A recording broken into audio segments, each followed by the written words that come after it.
श्री गणेशाय नमः। ओम श्री परमात्मने नमः। मत्स्य महापुराण 159वां अध्याय। स्कंद की उत्पत्ति, उनका नामकरण, उनसे देवताओं की प्रार्थना और उनके द्वारा देवताओं को आश्वासन, तारक के पास देवदूत द्वारा संदेश भेजा जाना और सिद्धों द्वारा कुमार की स्तुति। सुतजी कहते हैं, ऋषियों, पुनः पार्वती देवी की बाईं कोख को फाड़कर दूसरा शिशु पुत्र रूप से में बाहर निकला। सर्वप्रथम अग्नि के मुख से वीर्य का शरण होने के कारण वह बालक सुंदर मुख वाला और शत्रुओं का विनाशक हुआ। उसके 6 मुख हुए, क्योंकि 6 मुख में विस्तृत शाखा नाम से प्रसिद्ध कृतिकाओं की शाखाओं का विशेष रूप से मेल हुआ था। इसीलिए वह बालक लोकों में विशाख नाम से विख्यात हुआ। इस प्रकार वह स्कंद विशाख, क्षणवक्त्र और कार्तिकेय के नाम से प्रख्यात हुआ। चैत्र मास के कृष्ण पक्ष की 15वीं तिथि अमावस्या को विशाल सरपत के वन में सूर्य के समान तेजस्वी एवं महाबली ये दोनों शिशु उत्पन्न हुए थे। पुनः चैत्र मास के शुक्ल पक्ष की 5वीं तिथि को पाक शासन इंद्र ने देवताओं के लिए कल्याणकारी मानकर दोनों बालकों को सम्मिलित करके एकीभूत कर दिया। उसी मास की षष्ठी तिथि को ब्रह्मा, इंद्र, विष्णु, सूर्य आदि सभी देव समूहों द्वारा सामर्थ्यशाली गुह देव सेनापति के पद पर अभिषिक्त किए गए। उस समय चंदन, पुष्पमाला, मांगलिक धूप, खिलौना, छत्र, चवर समूह, आभूषण और अंगराग द्वारा भगवान षणमुख का विधि पूर्वक यथावत अभिषेक किया गया था। इंद्र ने देवसेना के नाम से विख्यात कन्या को उन्हें पत्नी रूप में प्रदान किया। भगवान विष्णु ने देवादिदेव गुह को अनेकों आयुध समर्पित किया। कुबेर उन्हें 10 लाख यक्ष प्रदान किए। अग्नि ने तेज दिया, वायु ने वाहन समर्पित किया, त्वष्टा ने खिलौना तथा स्वेच्छानुसार रूप धारण करने वाला एक मुर्गा प्रदान किया। इस प्रकार उन सभी देवताओं ने प्रसन्न मन से सूर्य के समान तेजस्वी स्कंद को सर्वश्रेष्ठ परिवार प्रदान किया। तत्पश्चात प्रधान प्रधान देवताओं के समूह पृथ्वी पर घुटने टेक कर उन वरदायक षणमुख की निम्नांकित स्तोत्र द्वारा स्तुति करने लगे। देवताओं ने कहा, काम रूप षणमुख, आप कुमार महान तेजस्वी शिव तेज से उत्पन्न और दानवों का कचूमर निकालने वाले हैं। आपकी शरीर कांति उदय कालीन सूर्य एवं बिजली की सी है। आपको हमारा बारंबार नमस्कार प्राप्त हो। आप नाना प्रकार के आभूषणों से विभूषित जगत के पालन करता और रणभूमि में भीषण दानवों के लिए अत्यंत भयंकर है। आपको प्रणाम है। सूर्यफरी के प्रतिभाशाली आपको अभिवादन है। गुह रूप वाले आप गुह को हमारा नमस्कार है। त्रिलोकी के भय को दूर करने वाले आपको प्रणाम है। कृपा करने में तत्पर रहने वाले बाल रूप आपको अभिवादन है। विशाल एवं निर्मल नेत्रों वाले आपको नमस्कार है। महान व्रत का पालन करने वाले आप विशाख को प्रणाम है। सामान्यतया मनोहर रूपधारी तथा रणभूमि में भयानक रूप से युक्त आपको बारंबार अभिवादन है। उज्जवल मयूर पर सवार होने वाले आपको नमस्कार है। आप केयूरधारी को प्रणाम है। अत्यंत ऊंचाई पर फहराने वाली पताका को धारण करने वाले आपको अभिवादन है। प्रणत जनों पर प्रभाव डालने वाले आपको नमस्कार है। आप सर्वश्रेष्ठ पराक्रम से संपन्न हैं। आपको बारंबार नमस्कार है। मनोहर रूप धारिण, हम लोगों पर कृपा कीजिए। इस प्रकार देवराज इंद्र यदि आदि सभी क्रियापरायण देवगण जब हर्षपूर्वक यज्ञपति षडानन की स्तुति करके चुप हो गए, तब परम प्रसन्न हुए गुह अपने निर्मल नेत्रों से उन सुरेश्वरों की ओर निहार कर बोले, देवगण, आप मैं आप लोगों के शत्रुओं का संहार करूंगा। अब आप लोग शोक रहित हो जाएं।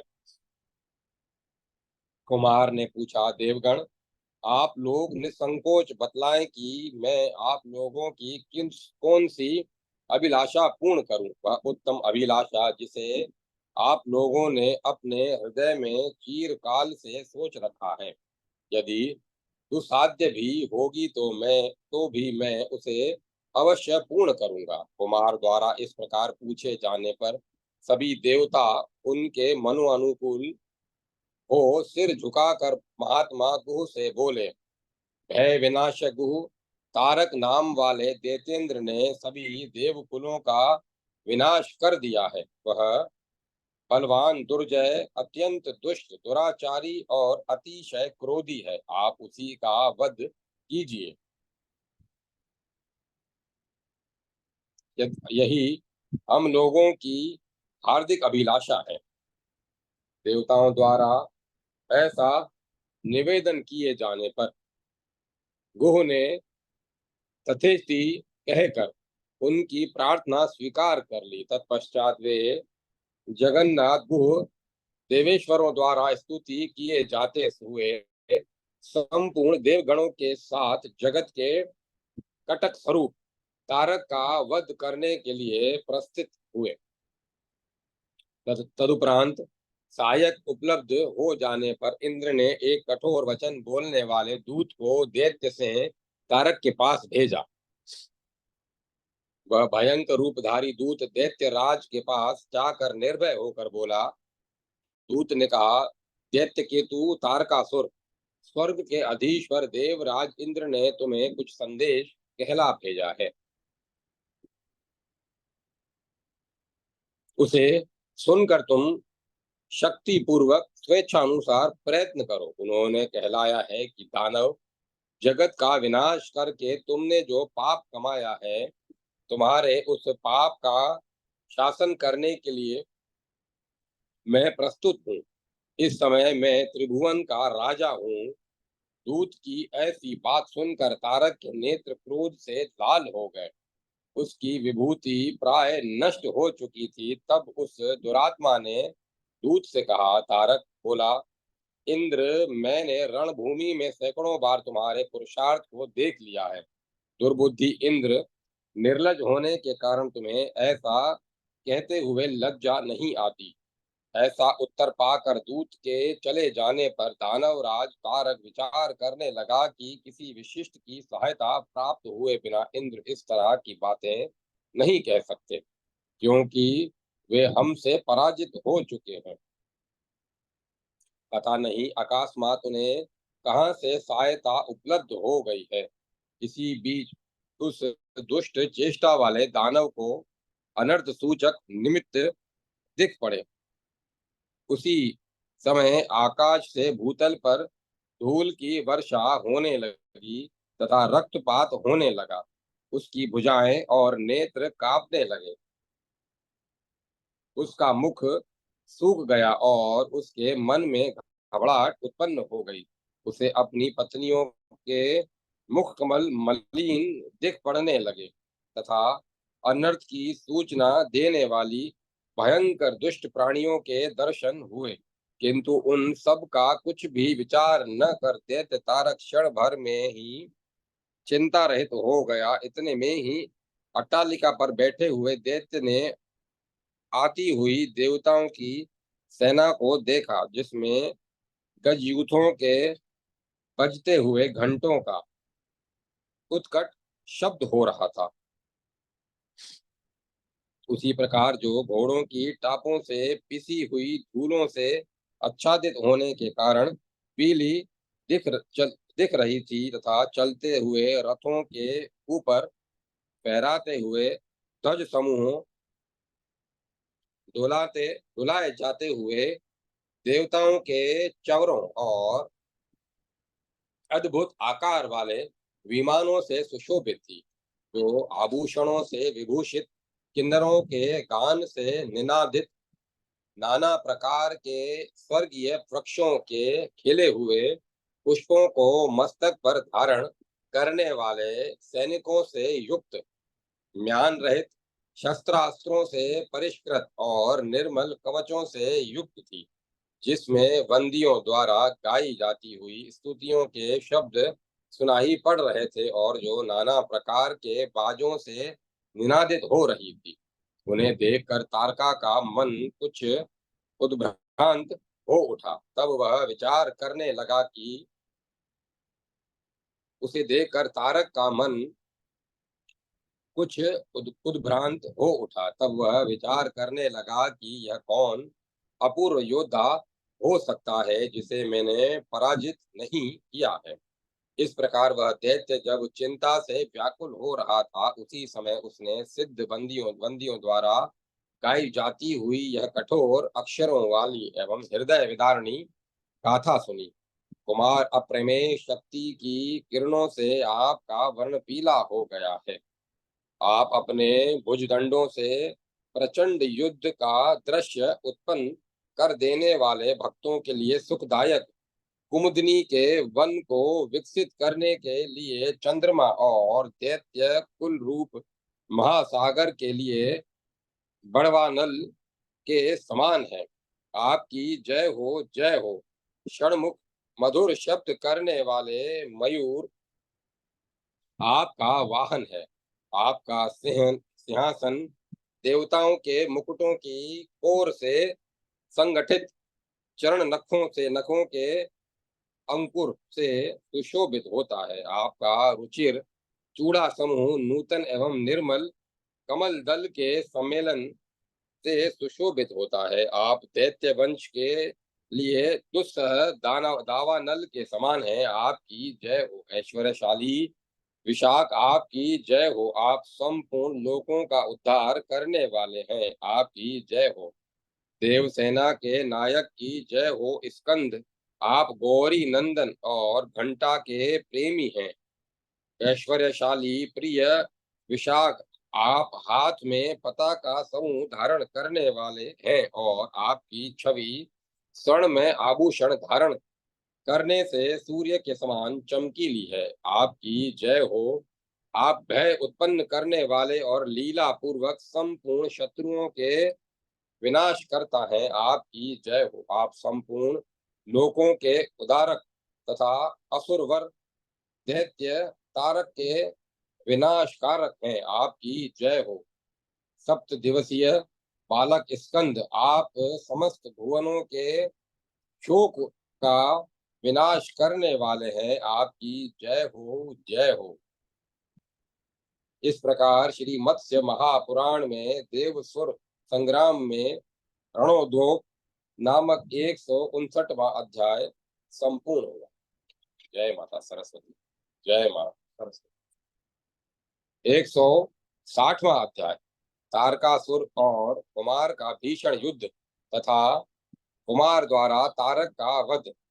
सुत जी कहते हैं, ऋषियों, देवबंदियों द्वारा उद्घोषित वह सारा प्रसंग सुनकर तारक को ब्रह्मा द्वारा कही हुई बालक के हाथ से वध होने वाली बात का स्मरण हो आया।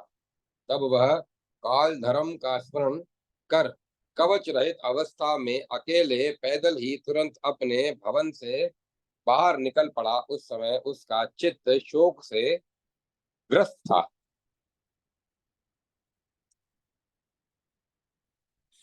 उसने पुकार कर कहा, अरे काल नेमी आदि प्रमुख दैत्य योद्धाओं, यद्यपि आतुरतावश तुम लोगों का चित्त उद्भ्रांत हो उठा है, तथापि तुम लोग दौड़ो, उसे पकड़ लो और उस सेना के साथ युद्ध करो। तत्पश्चात भयंकर आकृति वाले तारक कुमार को देखकर बोला, अरे बच्चे, क्या तुम युद्ध करना चाहते हो? यदि ऐसी बात यदि ऐसी बात है तो आओ और कुंदक क्रीड़ा की तरह खेलो।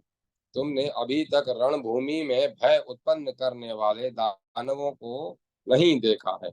बालक होने के कारण तुम्हारी बुद्धि इस प्रकार के छोटे मोटे प्रयोजनों को देखने वाली है, अर्थात दूरदर्शी नहीं है। यह सुनकर कुमार की देवताओं को हर्षित करते हुए आगे यह सुनकर कुमार भी देवताओं को हर्षित करते हुए आगे खड़े हुए तारक से बोले, तारक सुनो, मैं तुम्हारे शास्त्रीय अर्थ का निरूपण कर रहा हूँ।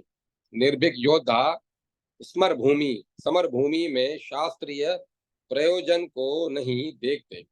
तुम मेरे बालकपन की अवहेलना मत करो। जैसे सांप का बच्चा कष्टकारक होता है और उदयकालीन सूर्य की ओर भी नहीं देखा जा सकता, उसी तरह मैं दुर्जय बालक हूँ।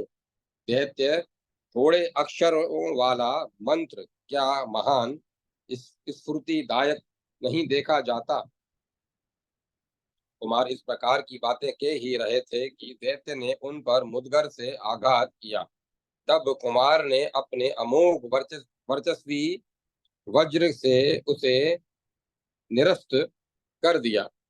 तत्पश्चात दैत्येंद्र ने उन पर लोह निर्मित बिंदी पाल चलाया, किंतु देव शत्रु का विनाश करने वाले कार्तिकेय ने उसे हाथ से पकड़ लिया।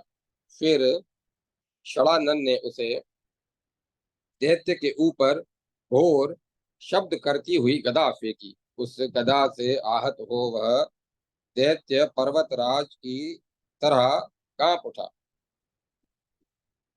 तब उस दैत्य ने षडानन को रणभूमि में अजय मान लिया और वह बुद्धि से विचार करने लगा कि निश्चय ही मेरा काल आ पहुंचा है। तदंतर रण में भीषण कार्य करने वाले उन कुमार को क्रुद्ध देखकर काल नेमी आदि सभी दैत्येश्वर उन पर प्रहार करने लगे, परंतु उन प्रहारों का परम कांतिमान कुमार पर कुछ भी प्रभाव न पड़ा। उनका शस्त्रास्त्र छोड़ने का श्रम व्यर्थ हो गया। पुनः युद्ध निपुण देवकटक महाबली दैत्येंद्र देवताओं सहित कुमार पर भाले और बाणों से प्रहार करने लगे। इस प्रकार दैत्यास्त्रों द्वारा प्रहार करने पर भी कुमार को कुछ भी पीड़ा न हुई, पर दानवों का वह युद्ध जब देवताओं के लिए प्राण घातक सा दिखने लगा, तब देवताओं को अत्यंत पीड़ित देख कुमार क्रुद्ध हो उठे। फिर तो उन्होंने अपने अस्त्रों के प्रहार से दानवों की सेना को खदेड़ दिया। उन अनिवार्य शस्त्र अस्त्रों की चोट से काल नेमी आदि सभी देवकटक दानव घायल हो गए। तब वे युद्ध से विमुख हो भाग खड़े हुए। तदंतर चारों ओर दैत्यों के इस प्रकार मारे जाने एवं पलायन कर जाने पर असुर नायक महादैत्य तारक क्रोध में भर गया। तब तपाए हुए स्वर्ण के बने हुए बाजूबंद को धारण करने वाले उस दैत्य ने स्वर्ण समूह से विभूषित अपनी दिव्य गदा हाथ में ली और उस गदा से कुमार पर प्रहार किया। फिर मोर पंख से सुशोभित बाणों के आघात से देवताओं को युद्ध विमुख कर दिया। तदुपरांत क्रोध से भरे हुए असुर नायक तारक ने उस सेना के दूसरे भल्ल नामक विशाल बाणों से गुह के वाहन मयूर को विदीर्ण कर दिया। इस प्रकार रणभूमि में देवताओं को युद्ध विमुख और अपने वाहन मयूर को खून उगलते देखकर षडानन ने वेग पूर्वक अपने स्वर्ण निर्मित केयूर से विभूषित हाथ में स्वर्ण जड़ित निर्मल शक्ति ग्रहण की। तत्पश्चात देव सेना नायक कुमार दानवेश्वर तारक को ललकारते हुए बोले, सुदुर्बुद्धे, खड़ा रहे और जीवलोक की ओर दृष्टिपात कर ले।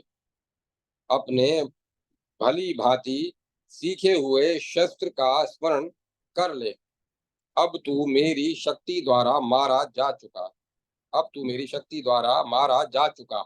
ऐसा कहकर उन्होंने उस दैत्य पर अपनी शक्ति छोड़ दी। कुमार के हाथ से छूटी हुई उस शक्ति ने उनके केयूर के शब्द का अनुगमन करती हुई आगे बढ़कर उस दैत्य के हृदय को, जो वज्र और पर्वत के समान अत्यंत कठोर था, विदीर्ण कर दिया। फिर तो वह प्राण रहित हो भूतल पर उसी प्रकार गिर पड़ा जैसे प्रलय काल के पर्वत धराशायी हो जाते हैं। उसकी पगड़ी और मुकुट छिन्न भिन्न हो गए और सारे आभूषण पृथ्वी पर बिखर गए। इस प्रकार उस दैत्य के मारे जाने पर देवताओं के उस महोत्सव के अवसर पर नरकों में भी कोई पाप कर्मा प्राणी दुखी नहीं था। परम तेजस्वी देवगण षडानन की स्तुति करके अपनी अपनी स्त्रियों सहित पीड़ा करते हुए उत्साह पूर्वक अपने अपने ग्रहों को चले गए। सभी इच्छाओं की पूर्ति हो जाने के कारण सभी देवता परम संतुष्ट थे। ये वे जाते समय तपोधन सिद्धों के साथ स्कंद को वर देते हुए बोले। देवताओं ने कहा, जो महाबुद्धिमान मरण धर्मा मनुष्य स्कंद से संबंध रखने वाली इस कथा को पढ़ेगा, सुनेगा अथवा दूसरे को सुनाएगा, वह कीर्तिमान, दीर्घायु, सौभाग्यशाली, श्री संपन्न, कांतिमान, सुदर्शन, सभी प्राणियों से निर्भय और संपूर्ण दुखों से रहित हो जाएगा। जो मनुष्य प्रातः कालिक संध्या की उपासना करने के बाद स्कंद के चरित्र का पाठ करेगा, वह संपूर्ण पापों से मुक्त होकर महान धन राशि का स्वामी होगा।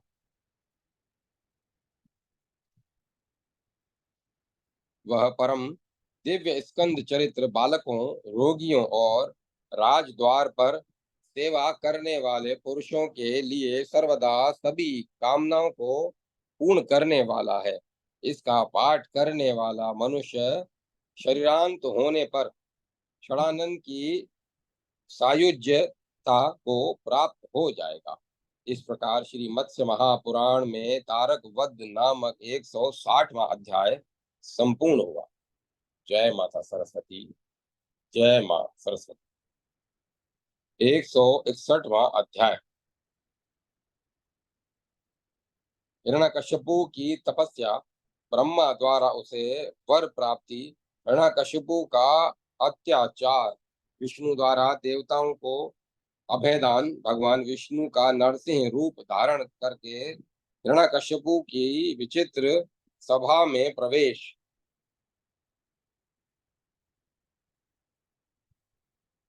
ऋषियों ने पूछा, सुत जी, अब हम लोग दानव राज हिरण्यकश्यपु का वध तथा भगवान नरसिंह के पाप रूपी महात्म्य को सुनना चाहते हैं। आप उसे हमें सुनाइए।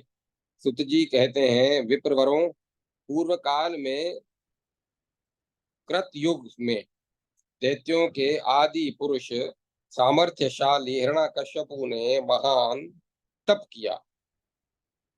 उसने स्नान और मौन का व्रत धारण करके 11,000 वर्षों तक जल में निवास किया।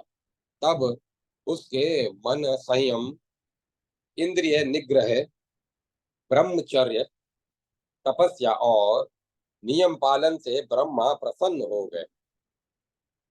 तत्पश्चात स्वयं भगवान ब्रह्मा सूर्य के समान तेजस्वी एवं चमकीले विमान पर, जिसमें हंस जुते हुए थे, सवार होकर आदित्यों, वसुओं, साध्यों, मरुदगणों, देवताओं, रुद्रों, विश्व देवों, यक्षों, राक्षसों, नागों, दिशाओं, विदिशाओं, नदियों, सागरों, नक्षत्रों, मुहूर्तों, आकाशचारी महान ग्रहों, देवगणों, ब्रह्म ऋषियों, सिद्धों, सप्त ऋषियों, पुण्य कर्मा राज ऋषियों, गंधर्वों और अप्सराओं के गणों के साथ वहां आए।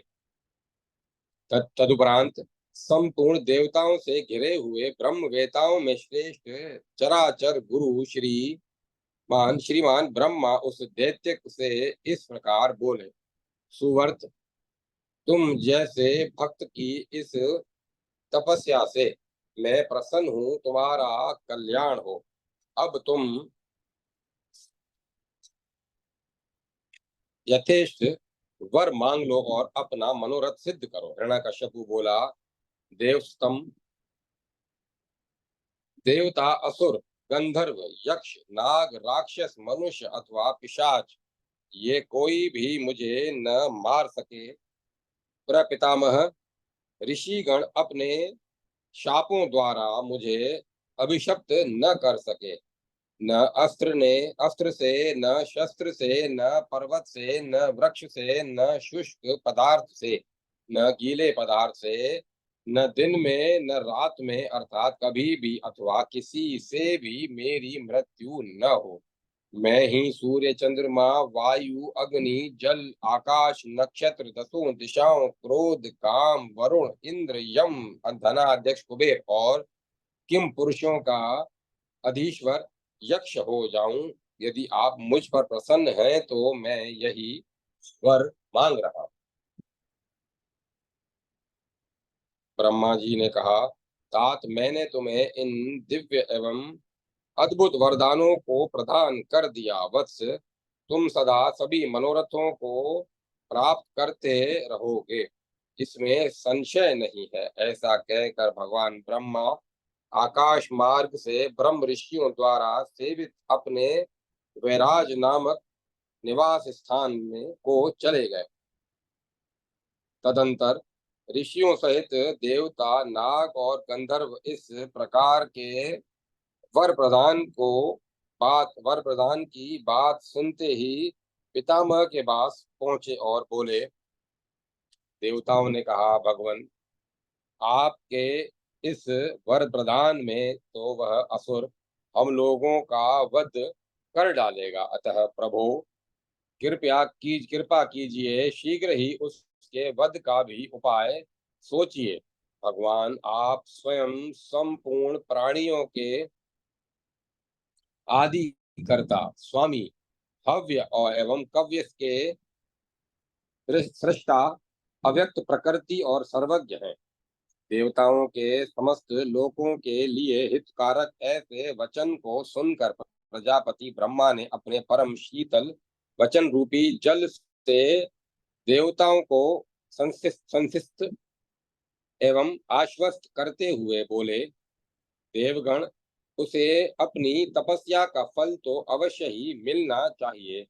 हाँ, तपस्या के पुण्य फल के समाप्त हो जाने पर भगवान विष्णु उसका वध करेंगे। कमल जन्मा ब्रह्मा जी की यह बात सुनकर सभी देवता हर्षपूर्वक अपने अपने दिव्य स्थान को लौट गए। उधर वर प्राप्त होते ही उस वरदान से गर्वित हुआ दैत्यराज हिरण्यकश्यपु सभी प्रजाओं को कष्ट देना प्रारंभ किया।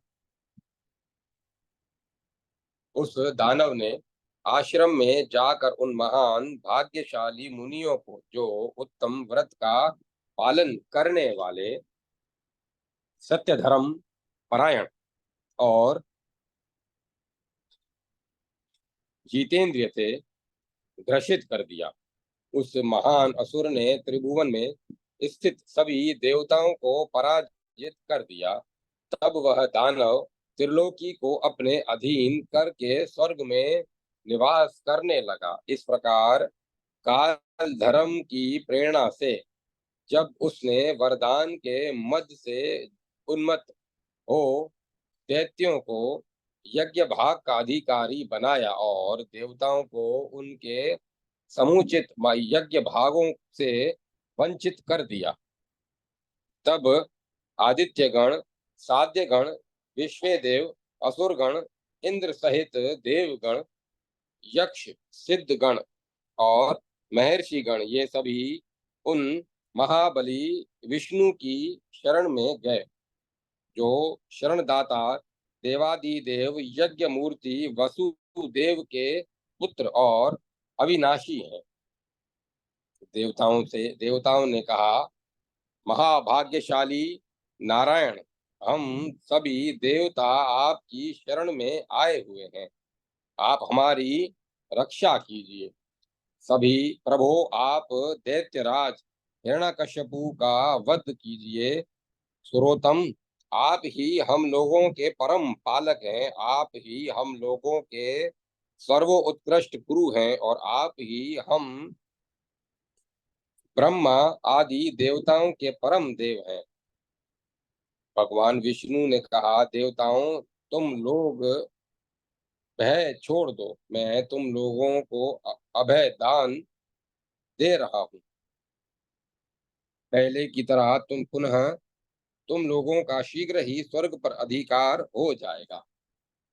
मैं सेना सहित उस दानवराज दैत्य का जो वरदान की प्राप्ति से गर्वीला और देवेश्वरों के लिए अवध्य हो गया है, वध करूंगा। ऐसा कहकर महाबाहु भगवान विष्णु ने देवेश्वरों को विदा कर दिया और स्वयं शीघ्रतापूर्वक ओमकार को सहायक रूप में साथ लेकर हिरण्यकश्यपु के वध का विचार करने लगे। तदुपरांत जो सर्वव्यापक अविनाशी परमेश्वर सूर्य के समान तेजस्वी और दूसरे चंद्रमा के से कांतिमान थे, वे भगवान श्री हरि ओमकार को साथ लेकर हिरण्यकश्यपु के स्थान पर गए। उस समय वे आधा मनुष्य का और आधा सिंह का शरीर धारण कर नरसिंह रूप से स्थित हो स्थित नरसिंह रूप से स्थित हो हाथ से हाथ मिल रहे थे। तदुपरांत उन्होंने हिरण्यकश्यपु की चमकती हुई दिव्य सभा देखी, जो विस्तृत, अत्यंत रुचिर, मन को लुभाने वाली और संपूर्ण अभिलक्षित पदार्थों से युक्त थी। 100 योजन के विस्तार से में फैली हुई वह सभा 50 योजन लंबी और 50 योजन चौड़ी थी। वह स्वेच्छानुसार आकाश में उड़ने वाली तथा बुढ़ापा, शोक और थकावट से रहित निश्चल कल्याणकारिणी, सुखदायिनी और परम रमणीय थी। उसमें अट्टालिकाओं से युक्त भवन बने थे और वह तेज से प्रज्वलित सी हो रही थी। उसके भीतर जलाशय थे, वह फल पुष्प प्रदान करने वाले दिव्य रत्न में वृक्षों से संयुक्त। उसे विश्वकर्मा ने बनाया था। वह चमकीले पीले, श्वेत, श्याम, कृष्ण और लोहित रंग के आवरणों और सैकड़ों मंजिरों से युक्त गुल्मों से आच्छादित होने के कारण श्वेत बादल की तरह उड़ती हुई सी दिख रही थी। उसमें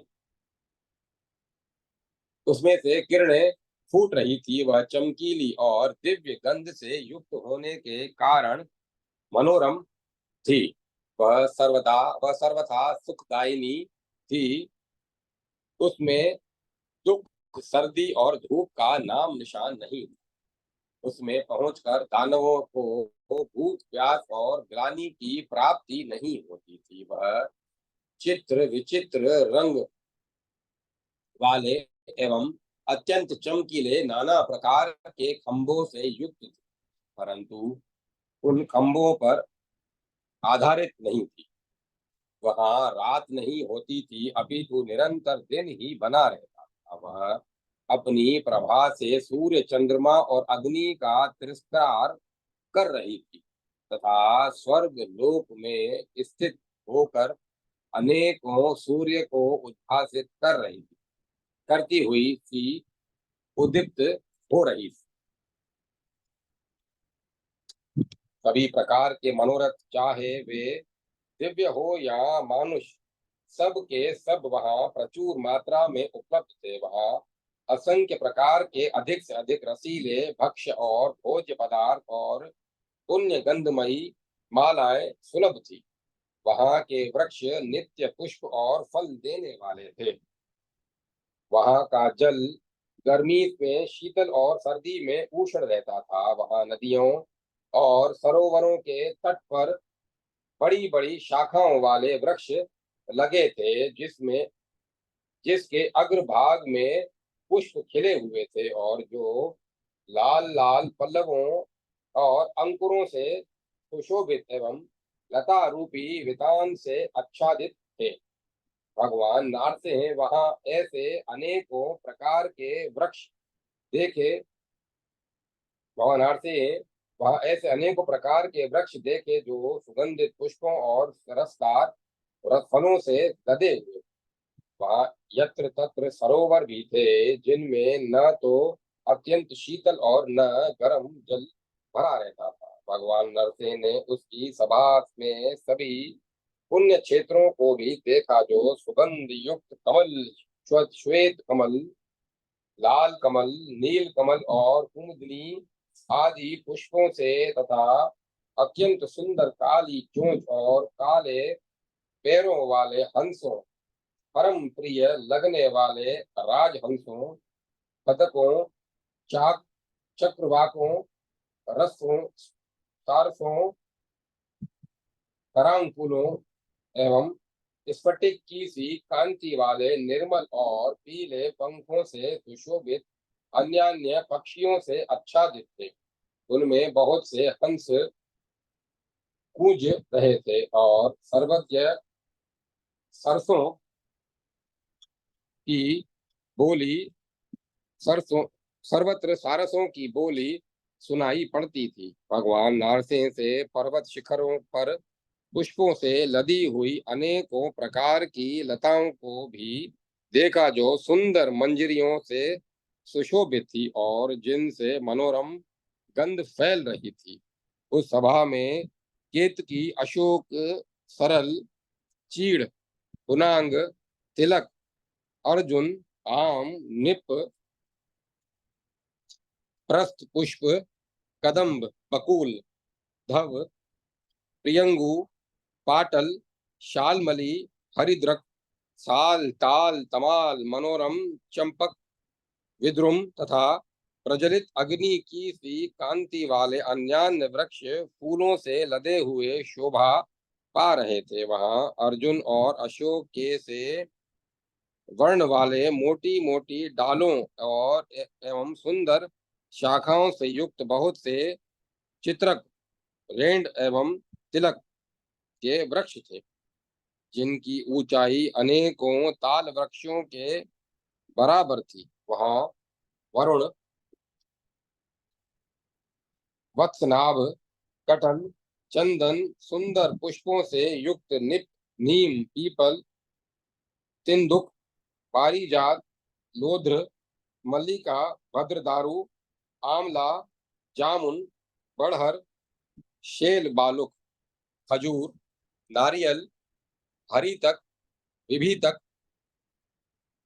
कालियक, द्रुकाल, हींग, पारियात्रक, मंदार, कुंद, लत, पतंग, कुडच, कुडज, लाल कुरटक, अगुरु, कदम्ब, सुंदर अनार, बिजोरा, नींबू, सप्तपर्ण, बेल, भंवरों से घिरे हुए अशोक, अनेकों गुल्मों और लताओं से आच्छादित तमाल, महुआ और सप्तपर्ण आदि बहुत से वृक्ष तट पर उगे हुए थे।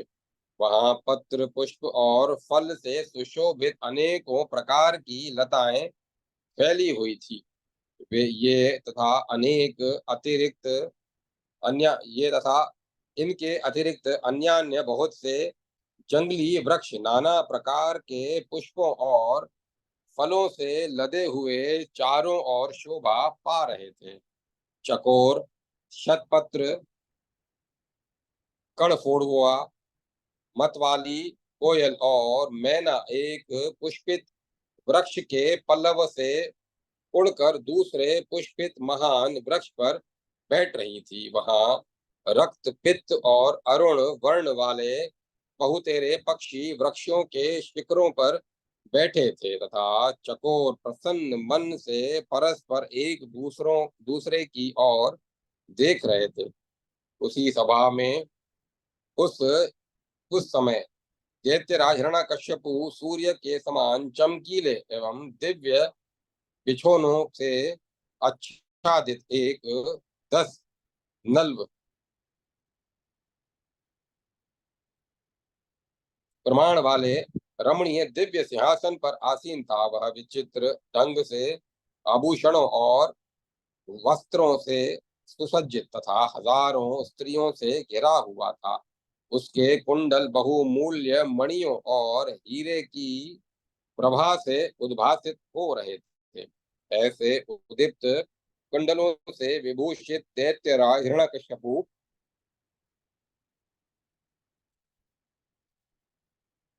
वहां विराजमान था। वह उस समय दिव्य गंध से युक्त परम सुखदायिनी वायु चल रही थी।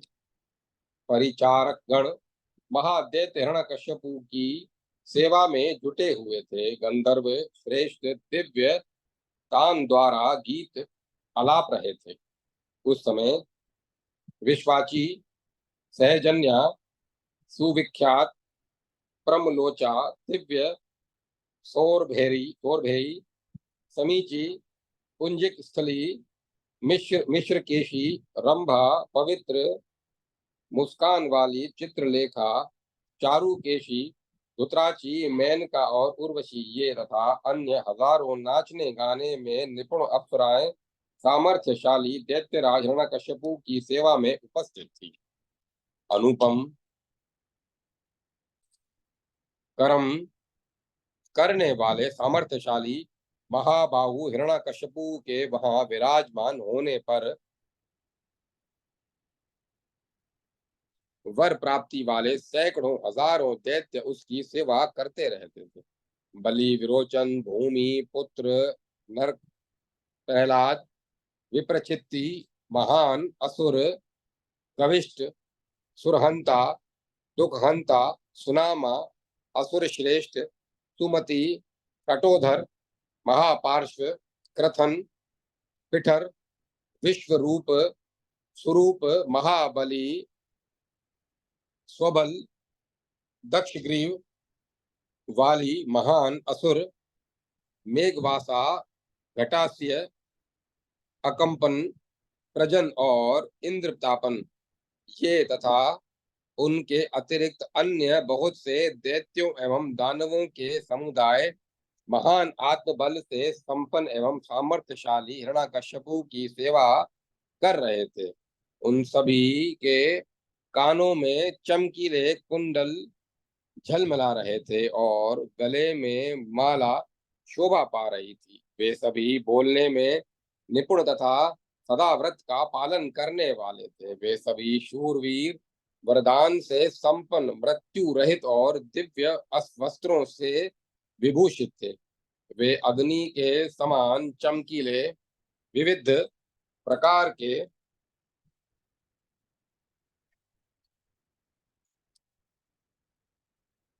विविध प्रकार के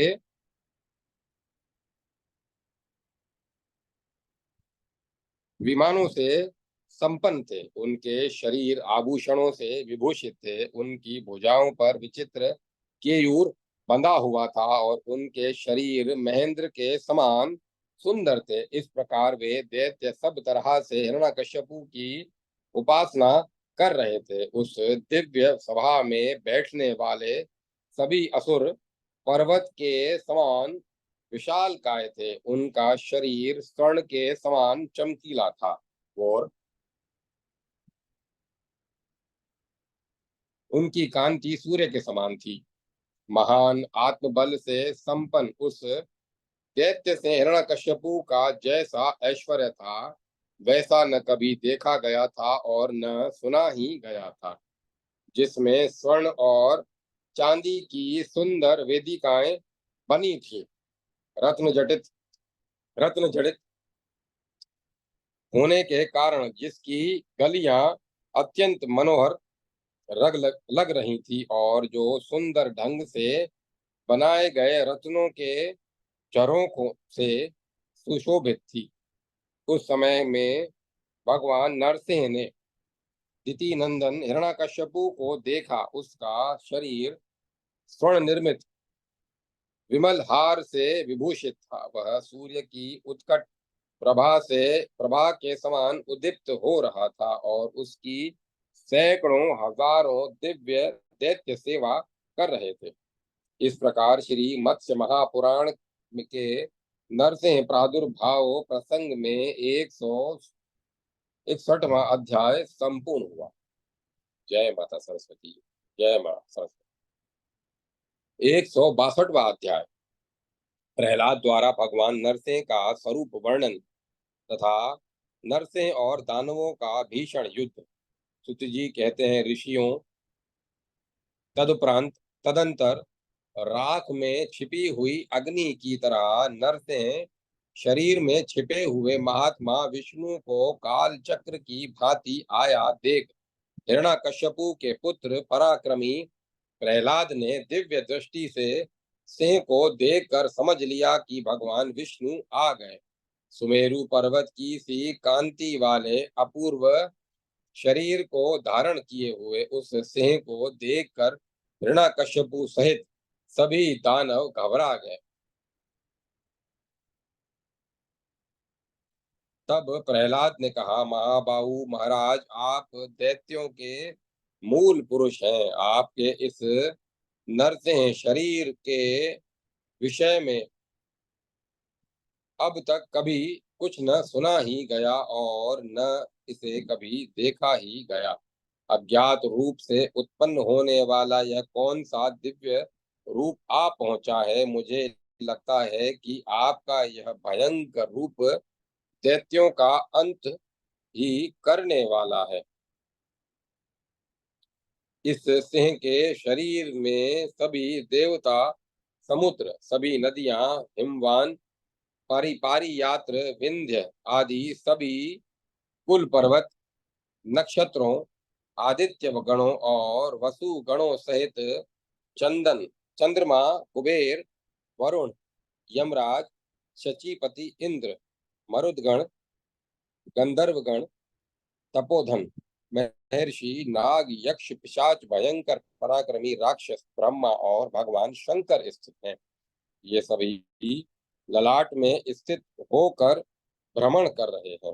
राजन, सभी स्थावर जगम प्राणी हम लोगों सहित तथा समस्त दैत्य गणों से घिरे हुए आप सैकड़ों विमानों से भरी हुई आपकी यह सभा सारी त्रिलोकी शाश्वत सरोवर धर्म तथा यह अखिल जगत इस नरसिंह के शरीर में दिखाई पड़ रहे हैं। साथ ही इस शरीर में प्रजापति, महात्मा मनु, ग्रह, यज्ञ वृक्ष, योग वृक्ष, उत्पात, काल, धृति,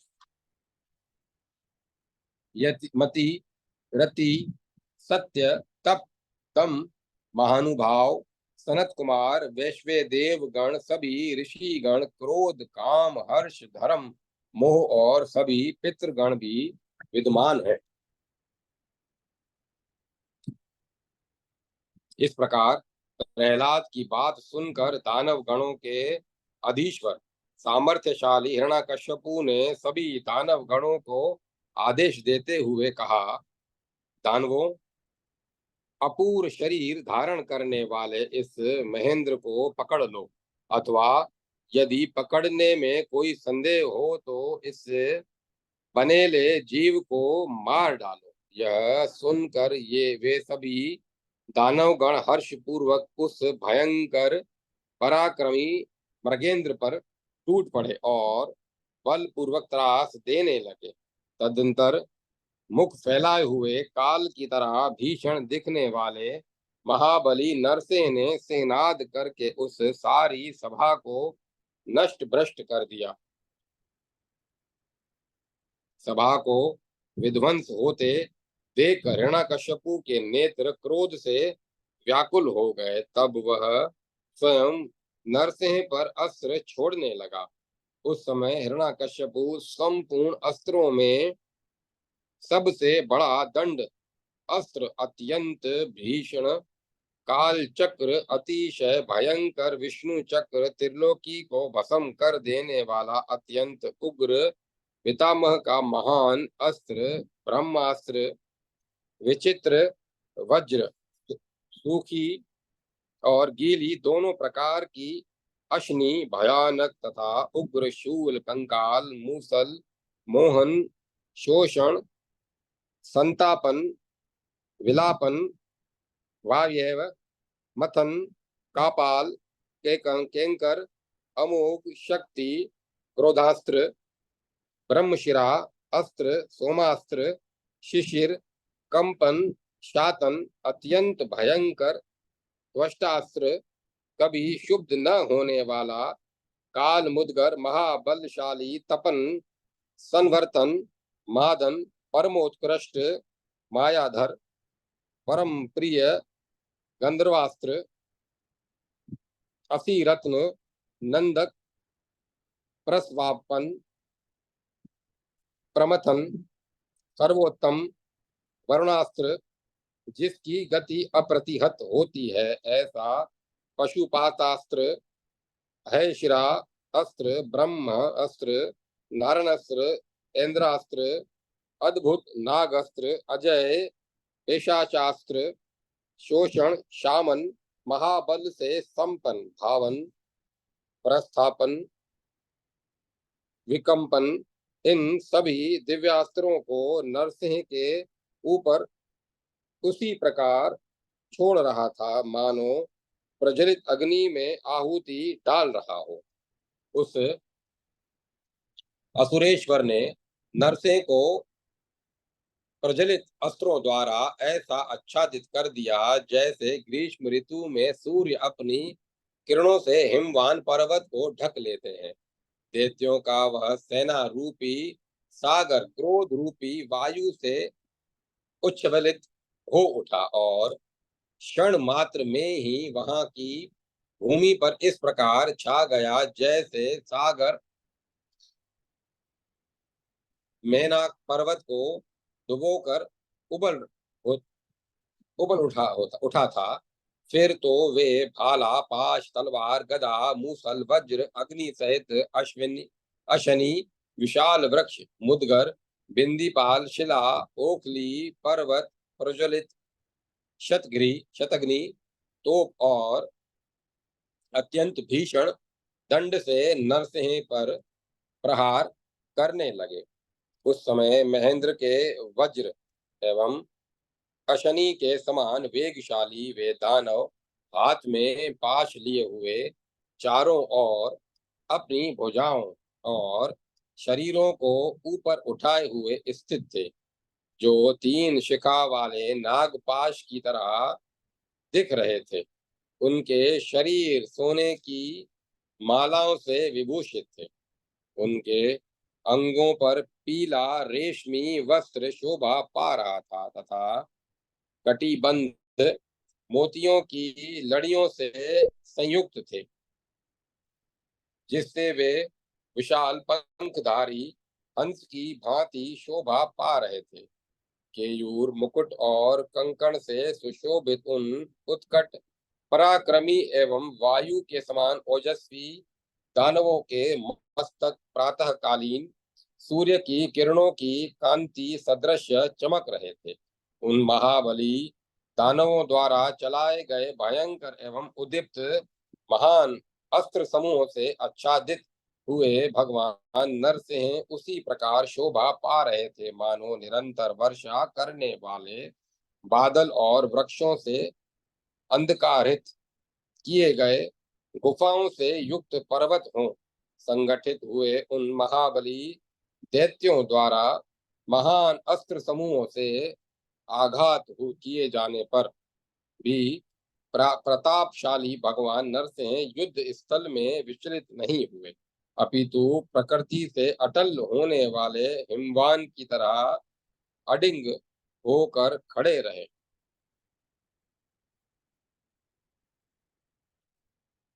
अडिंग होकर डटे रहे, अग्नि के समान तेजस्वी नरसिंह रूपधारी भगवान विष्णु के द्वारा डराए गए दैत्यगण भय के कारण उसी प्रकार विचलित हो गए, जैसे समुद्र के जल में उठी हुई लहरें वायु के थपेड़े से शुद्ध हो जाती है।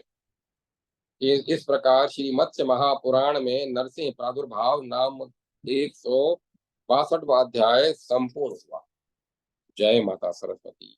जय मां सरस्वती। 163वां अध्याय नरसिंह और हिरण्यकश्यपु का भीषण युद्ध, दैत्यों का उत्पात दर्शन, हिरण्यकश्यपु का अत्याचार, नरसिंह द्वारा हिरण्यकश्यपु का वध तथा ब्रह्मा द्वारा नरसिंह की स्तुति। सुत जी कहते हैं,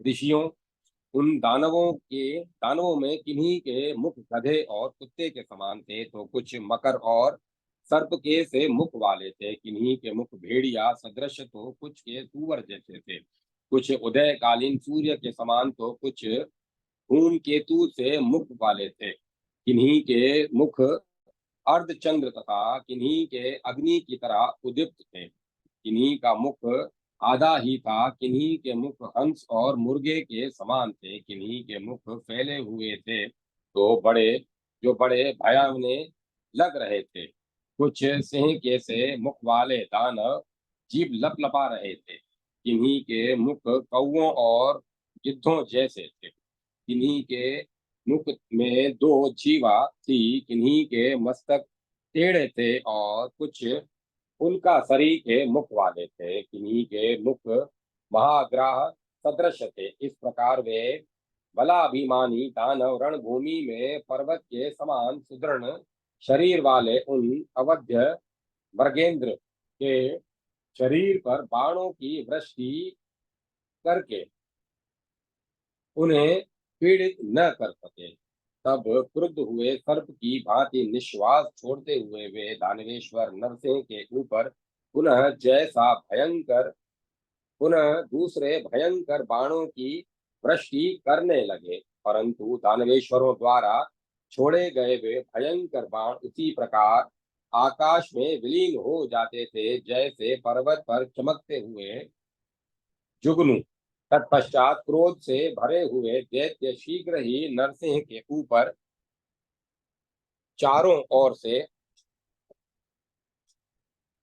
चमकते हुए दिव्य चक्रों की वर्षा करने लगे। इधर उधर गिरते हुए उन चक्रों से आकाश मंडल ऐसा दिख रहा था मानो युगांत के समय प्रकाशित हुए चंद्रमा सूर्य आदि ग्रहों से युक्त हो गया हो।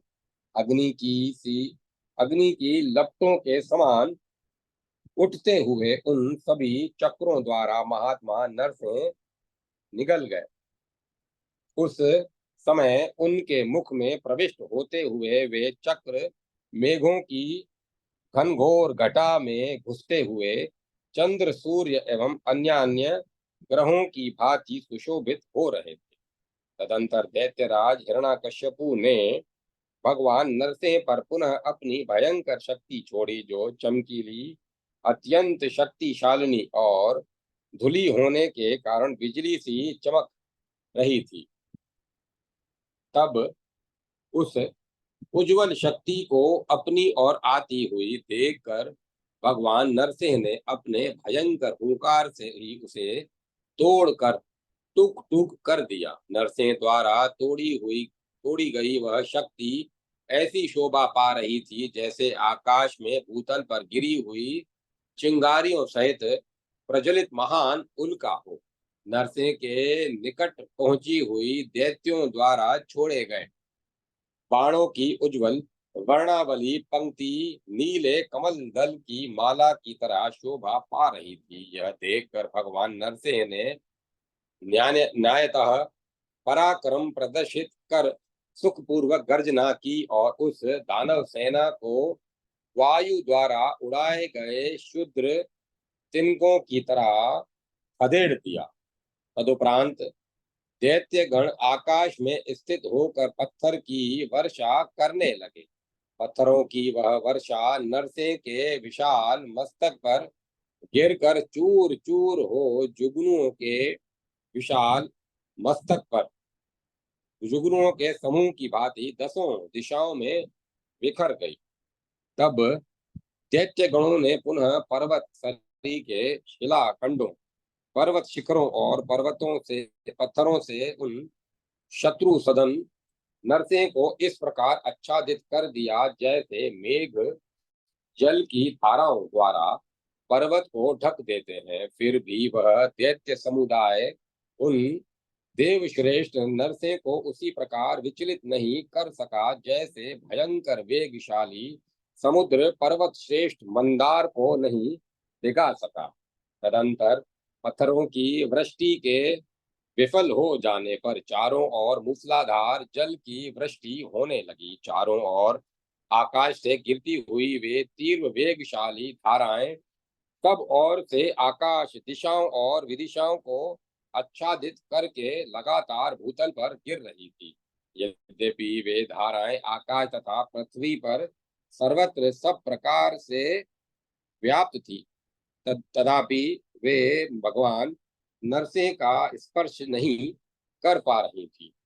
युद्ध भूमि में माया द्वारा मृगेंद्र का रूप धारण करने वाले भगवान के ऊपर वे धाराएं नहीं गिर रही थी, अपितु बाहर चारों ओर वर्षा कर रही थी। इस प्रकार जब वह शिलावृष्टि नष्ट कर दी गई और घनघोर जल वृष्टि सोख ली गई, तब दानव राज हिरण्यकश्यपु ने अग्नि और वायु द्वारा प्रेरित माया का विस्तार किया, परंतु परम कांतिमान सहस्त्र नेत्रधारी महेंद्र ने बादलों के साथ वहां आकर जल की घनघोर वृष्टि से उस अग्नि को शांत कर शांत कर दिया। युद्ध स्थल में उस माया के नष्ट हो जाने पर उस दानव ने चारों ओर भयंकर दिखने वाले घने अंधकार की सृष्टि की। उस समय सारा जगत अंधकार से ढक गया और दैत्यगण हमारा अपना अपना हथियार लिए डटे रहे। उसके मध्य अपने तेज से घिरे हुए भगवान नरसिंह सूर्य की तरह शोभा पा रहे थे। दानवों ने रणभूमि में नरसिंह के ललाट में स्थित त्रिशूल की सी आकार वाली उसके चित्र त्रिशिखा भ्रकुटी को देखा, जो त्रिपथगा गंगा की तरह प्रतीत हो रही थी। इस प्रकार सभी मायाओं के नष्ट हो जाने पर तेजोहीन दैत्य अपने स्वामी हिरण्यकश्यपु की शरण में गए। वहां वह देख वह अपने तेज से जगत को जलाता सा क्रोध से प्रज्वलित था। उस दैत्येंद्र के क्रुद्ध होने पर सारा जगत अंधकार में हो गया। पुनः आवा प्रवह विवह उदावह प्रवाह प्रवह संवह तथा श्रीमान परिवह, ये महान बल और पराक्रम से संपन्न आकाशचारी सातों वायु मार्ग उत्पात के भय की सूचना देते हुए शुद्ध हो उठे। समस्त लोकों के विनाश के अवसर पर जो ग्रह प्रकट होते हैं, वे सभी आकाश में दृष्टि गोचर होकर सुखपूर्वक विचरण करने लगे। राहु ने अमा एवं पूर्णिमा के बिना ही ग्रहण का दृश्य उपस्थित कर दिया। रात में नक्षत्रों और ग्रहों सहित राकापति शत्रुसूदन चंद्रमा और दिन में भगवान सूर्य कांतिहीन हो गए तथा आकाश में अत्यंत विशाल काले रंग का कबंध धूमकेतु दिखाई देने लगा। भगवान अग्नि एक और पृथ्वी पर रहकर चिंगारियां छोड़ने लगी और दूसरी ओर वे निरंतर आकाश में भी स्थित दिखाई दे रहे थे। आकाश मंडल में धुएं की सी कांति वाले सात भयंकर सूर्य प्रकट हो गए। ग्रहगण आकाश में स्थित चंद्रमा के शिखर पर स्थित हो गए। उनमें वाम भाग में शुक्र और दाहिने भाग में बृहस्पति स्थित हो गए। अग्नि के समान कांतिमान शनेश्वर और मंडल भी दृष्टि गोचर हुए। युगांत के समय प्रकट होने वाले वे सभी भयंकर ग्रह शनै शनै एक साथ शिखरों पर आरूढ़ हो आकाश में विचरण करने लगे। इसी प्रकार अंधकार का विनाश करने वाले चंद्रमा नक्षत्रों और ग्रहों के साथ रहकर चराचर जगत का विनाश करने के लिए रोहिणी का अभिनंदन नहीं कर रहे थे। राहु चंद्रमा को ग्रस्त कर रहा था और उल्काएं उन्हें मार भी रही थी। प्रज्वलित उल्काएं चंद्रलोक में सुखपूर्वक विचरण कर रही थी, जो देवताओं का भी देवता इंद्र है वह रक्त की वर्षा करने लगा। आकाश से बिजली की सी कांति वाली उल्काएं भयंकर शब्द करती हुई पृथ्वी पर गिरने लगी। सभी वृक्ष असमय में ही फूलने और फलने लगे तथा सभी लताएं फूल से युक्त हो गई, जो दैत्यों के विनाश की सूचना दे रही थी। फूलों से फल तथा फलों से फूल प्रकट होने लगे। सभी देवताओं की मूर्तियां कभी आंख फाड़कर देखती, कभी आंखें बंद कर लेती, कभी हंसती थी तो कभी रोने लगती थी। वे कभी जोर जोर से चिल्लाने लगती थीं, कभी गंभीर रूप से धुआं फेंकती थी, जो तो कभी प्रज्वलित हो जाती थी। इस प्रकार वे महान भय की सूचना दे रही थी। उस समय ग्रामीण मृग पक्षी वन्य मृग पक्षियों से संयुक्त होकर अत्यंत भयंकर महान युद्ध करने लगे। गंदे जल से भरी हुई नदियां उल्टी दिशा में बहने लगी। रक्त और धूल से व्याप्त दिशाएं दिखाई नहीं दे रही थी। पूजनीय वृक्षों की किसी प्रकार पूजा रक्षा नहीं हो रही थी। ये वायु के झोंकों से प्रताड़ित हो रहे थे, झुक जाते थे और टूट भी जाते थे। इस प्रकार लोकों में युगांत के समय सूर्य के उपराह्न समय में पहुंचने पर जब सभी प्राणियों की छाया में कोई परिवर्तन नहीं दिखने लगा, तब दैत्यराज हिरण्यकश्यपु के महल भंडारागार और आयुधागार के ऊपर मधु टपकने लगा। इस प्रकार असुरों के विनाश और देवताओं की विजय के लिए भय की सूचना देने वाले अनेकों प्रकार के भयंकर उत्पात दिखाई दे रहे थे। ये तथा अनेक इनके अतिरिक्त और भी बहुत से भयंकर उत्पात जो काल द्वारा निर्मित थे, जितेंद्र हिरण्यकश्यपु के विनाश के लिए प्रकट हुए दिख रहे थे। महान आत्मबल से संपन्न जितेंद्र हिरण्यकश्यपु द्वारा पृथ्वी के प्रकंपित किए जाने पर पर्वत तथा अमित तेजस्वी नागगण गिरने लगे। वे 4, 5 अथवा 7 सिर वाले नाग विष की ज्वाला से व्याप्त मुखों द्वारा अग्नि उगलने लगे। वासुकी, तक्षक, कर्कोटक, धनंजय, इलामुख, कालिय, पराक्रमी, महापद्म, 1000 फणों वाला सामर्थ्यशाली नाग, हेमताल ध्वज तथा महान भाग्यशाली अनंत शेष नाग, इन सब का कांपना यद्यपि अत्यंत कठिन था, तथापि वे ये सभी कांप उठे। उसने चारों ओर जल के भीतर स्थित रहने वाले उदीप्त पर्वतों को भी अत्यंत क्रोधवश कपा दिया।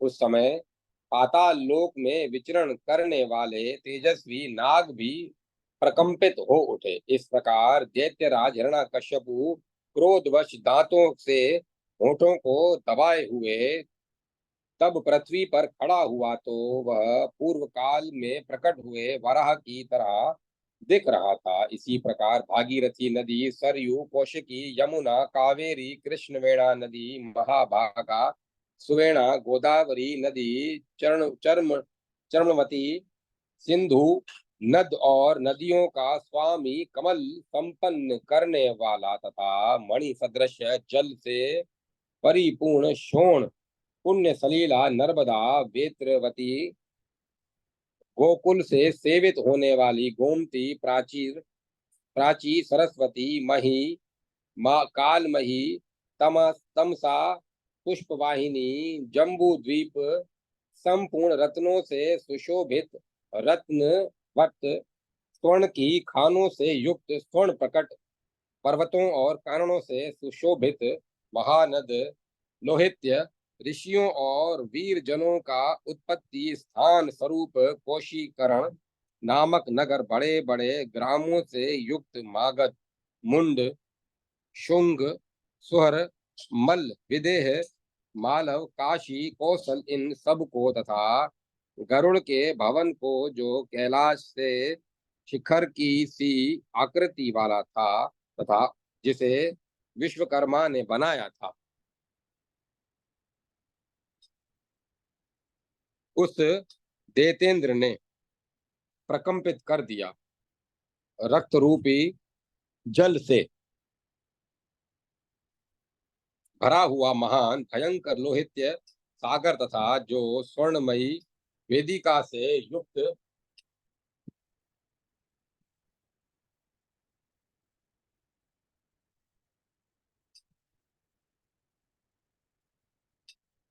शोभाशाली मेघ की पंक्तियों द्वारा सुसेवित और सूर्य सदृश एवं स्वर्ण में खिले हुए साल, ताल, तमाल और कनेर के वृक्षों से सुशोभित है।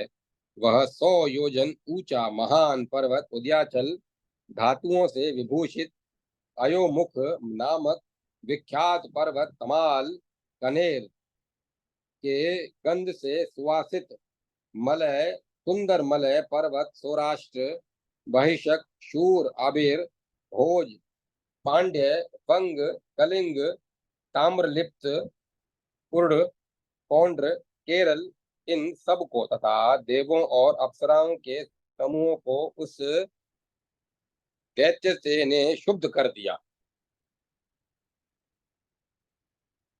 इसी प्रकार वे, जो पहले अगम्य कर दिया गया था तथा सिद्धों और चारणों के समूहों से व्याप्त, मनोहर नाना प्रकार के रंग बिरंगे पक्षियों से युक्त और पुष्पों से लदे हुए महान वृक्षों से सुशोभित था, उस अगस्त्य भवन को भी कपा दिया। इसके बाद जो लक्ष्मीवान, प्रिय दर्शन और अपने अत्यंत ऊंचे शिखरों से आकाश में रेखा सी खिंच रहा था तथा चंद्रमा और सूर्य को विश्राम देने के लिए सागर का भेदन कर बाहर निकला था, वह पुष्पी तक गिरी अपने स्वर्ण में शिखरों से शोभा पा रहा था। फिर चंद्रमा और सूर्य की किरणों के समान चमकीले और एवं सागर के जल से घिरे हुए शिखरों से युक्त शोभाशाली विद्युतवान पर्वत था, जो सब ओर से 100 योजन विस्तृत था। उस पर्वत श्रेष्ठ पर बिजलियों के समूह गिराए जाते थे। वृषभ नाम से पुकारा जाने वाला शोभा संपन्न वृषभ पर्वत तथा शोभाशाली कुंजर पर्वत, जिस पर महर्षि अगस्त्य का सुंदर आश्रम था, सर्पों का दुर्दश निवास स्थान, विशालाक्ष तथा भौमवती पुरी, ये सभी देतेंद्र द्वारा प्रकंपित कर दिए गए। द्विजवरों, वहां महासेन गिरी, पारियात्र पर्वत, गिरी श्रेष्ठ, चक्रवान, वाराह पर्वत, स्वर्ण निर्मित, रमणीय, प्राग ज्योतिषपुर, जिसमें नरक नामक दुष्ट आत्मा दानव निवास करता था, बादलों के समान गंभीर शब्द करने वाला पर्वत श्रेष्ठ, मेघ आदि 60,000 पर्वत थे। वहीं मध्यकालीन सूर्य के समान प्रकाशमान विशाल पर्वत मेरु था, जिसकी कंदराओं में यक्ष, राक्षस और गंधर्व नित्य निवास करते थे। महान पर्वत हेमगर्द हेमगर्भ और हेमसक गिरी तथा पर्वतराज कैलाश, इन सबको भी दानवेंद्र हिरण्यकश्यपु ने कपा दिया। हिरण्यकश्यपु ने स्वर्ण सदृश कमल पुष्पों से आच्छादित वेखानस सरोवर तथा हंसों और बतखों से भरे हुए मानसरोवर को भी कंपित कर दिया। इसके बाद त्रिशंग पर्वत नदियों में श्रेष्ठ कुमारी नदी, तुषार समूह से आच्छादित मंदर पर्वत, अशिर बिंदु गिरी पर्वतराज, चंद्रप्रस्थ प्रजापति गिरी, पुष्कर पर्वत, देवाभ्र पर्वत, रेणुक गिरी, क्रोंच पर्वत, सप्तश्री शैल तथा धूम्रवर्ण पर्वत, इनको तथा इनके अतिरिक्त अन्यान्य पर्वतों, देशों, जनपदों तथा सागरों सहित सभी नदियों को उस दानव ने कंपित कर दिया। साथ ही महीपुत्र कपिल और व्याघ्रवान भी कांप उठे। आकाशचारी एवं पाताल लोक में निवास करने वाले सती के पुत्र अंकुश के अस्त्र रूप में धारण करने वाला परम भयंकर मेघ नामक गण तथा उद्वर्ग और भीम वेग, ये सभी कपा दिए गए।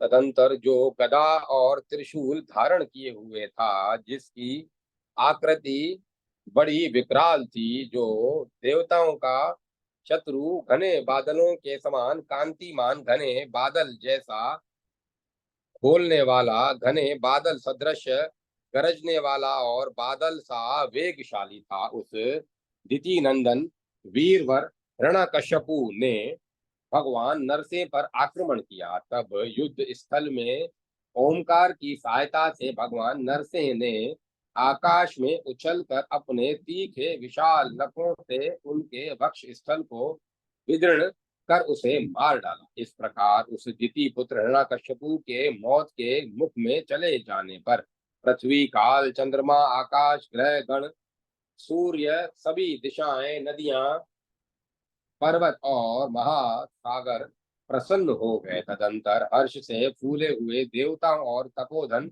ऋषिगण दिव्य नामों द्वारा उन अविनाशी आदि देव की स्तुति करते हुए कहने लगे, देव, आपने जो यह नरसिंह का शरीर धारण किया है, उसकी पूर्वापर के ज्ञाता लोग अर्चना करेंगे।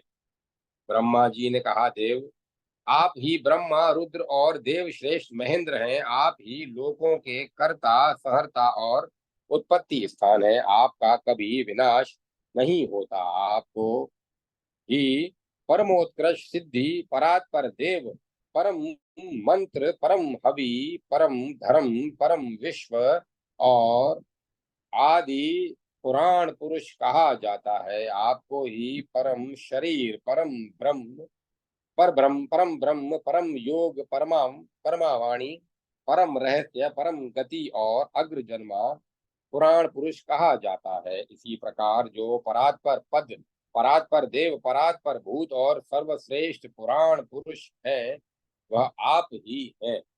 जो परात्पर रहस्य, परात्पर महत्व और परात्पर महतत्व है, वह सब आप अग्र जन्मा पुराण पुरुष को ही कहा जाता है। आप सर्वश्रेष्ठ पुराण पुरुष को पर से भी परम निधान, पर से भी परम पवित्र और पर से भी परम उदार कहा जाता है। ऐसा कहकर संपूर्ण लोकों के पितामह सामर्थ्यशाली भगवान ब्रह्मा नारायण देव की स्तुति कर ब्रह्मलोक को चले गए। उस समय तुरहियां बज रही थी और अप्सराएं नृत्य कर रही थी। इसी बीच जगदीश्वर श्री हरि क्षीर सागर के उत्तर तट पर जाने के लिए उद्यत हुए। वहां से जाते समय भगवान गरुड़ध्वज ने परम कांतिमान उस नरसिंह शरीर को जगत में स्थापित कर अपने पुराने रूप को धारण कर लिया था। फिर अव्यक्त प्रकृति वाले भगवान विष्णु पंचभूतों से युक्त एवं चमकीले 8 पहियों वाले रथ पर सवार हो अपने निवास स्थान को चले गए। इस प्रकार श्री मत्स्य महापुराण में हिरण्यकश्यपु वध नामक 163वां अध्याय संपूर्ण हुआ। जय माता सरस्वती। जय मां सरस्वती। ओम नमो नारायण। ओम नमो भगवते वासुदेवाय। ओम नमः शिवाय। ओम तत्सत। ओम तत्सत। ओम। अब कथा को विराम दिया जाता है।